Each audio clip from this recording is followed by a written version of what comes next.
ఓం సాయిరామ్. వాస్తు Ramesh video చూస్తున్న మిత్రులకు నమస్కారం అండి. నేను గత 20 సంవత్సరాల నుంచి సివిల్ ఇంజనీర్గా పనిచేస్తూ వాస్తులో పరిశోధనలు చేస్తున్నానండి.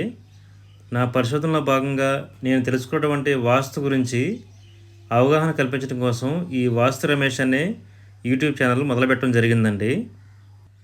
ఈ వీడియోలో కుబేర స్థానం వాస్తు ప్రకారం నిర్మించుకున్నట్లయితే ఎలాంటి శుభ ఫలితాలు కలుగుతాయి, ఒకవేళ వాస్తుకి విరుద్ధంగా కానీ కుబేర స్థానం నిర్మాణం జరిగితే ఎలాంటి దోషాలు కలుగుతాయి అనే అంశం గురించి తెలుసుకుందామండి. వీడియో చూస్తున్న మిత్రులు వీడియో లైక్ చేయండి. మీరు వీడియో లైక్ చేసినట్లయితే వీడియో అనేది ఇంకెక్కువ మందికి రీచ్ అయ్యి వారికి ఉపయోగపడటం జరుగుతుందండి.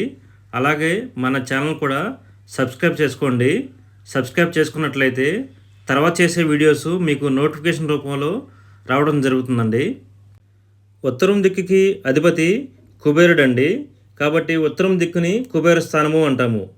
కుబేరుడు గురించి మనం పురాణాల్లో చదువుకునే ఉంటామండి.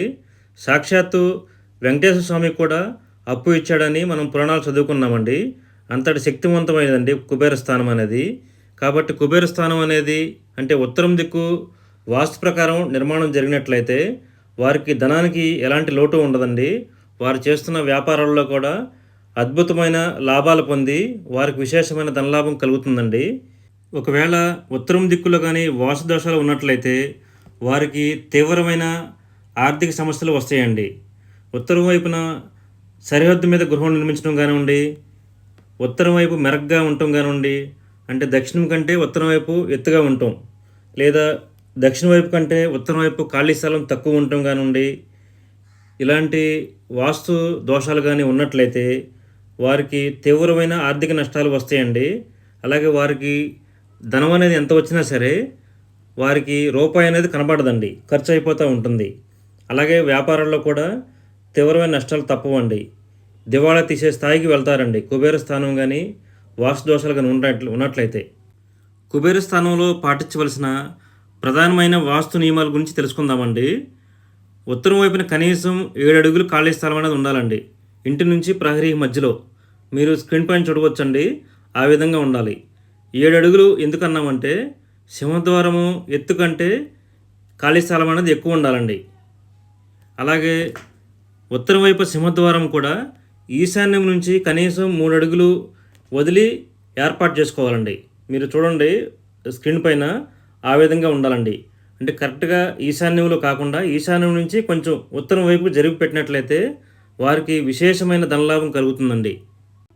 అలాగే సింహద్వారం ఎదురుగా గేట్ అనేది ఏర్పాటు చేసుకోవాలండి. సింహద్వారం ఎదురుగా ఉత్తరం వైపు రోడ్డు మీదకి వెళ్ళే విధంగా గేట్ ఏర్పాటు చేసుకున్నట్లయితే వారికి ధనలాభం అనేది కలుగుతుందండి. తర్వాత ముఖ్యమైనదండి, ఈశాన్యంలో నీటి సంపు నిర్మాణం అనేది ఖచ్చితంగా చేసుకోవాలండి. మీరు స్క్రీన్ పైన చూడవచ్చండి, ఆ విధంగా ఏర్పాటు చేసుకోవాలి. ఈశాన్యంలో నీటి సంపు నిర్మించుకొని నీరు గాని నిల్వ ఉంచినట్లయితే వారికి సకల శుభాలు కలుగుతాయండి. అలాగే ఉత్తర ఈశాన్యం అనేది స్థలంలో పెరిగి ఉండాలండి. కనీసం అడుగన్నా పెరిగి ఉన్నట్లయితే వారికి ధనానికి ఎటువంటి లోటు ఉండదండి. అలాగే ముఖ్యమైనదండి, ఇంటి బయట ఆవరణంలో నైరుతి నుంచి ఈశాన్యం వైపుకి నీరు ప్రవహించేలాగా నీటి వాటములు ఉండాలండి. నైరుతిలో కానీ బిందెతో నీరు పోసినట్లయితే ఈశాన్యం వైపుకి పారాలండి, ఆ విధంగా ఉండాలండి నీటి వాటములు. అలాగే ఇంటి లోపల నైరుతి గది కంటే కూడా ఈశాన్యం గది అనేది పెద్దగా విశాలంగా ఉండాలండి.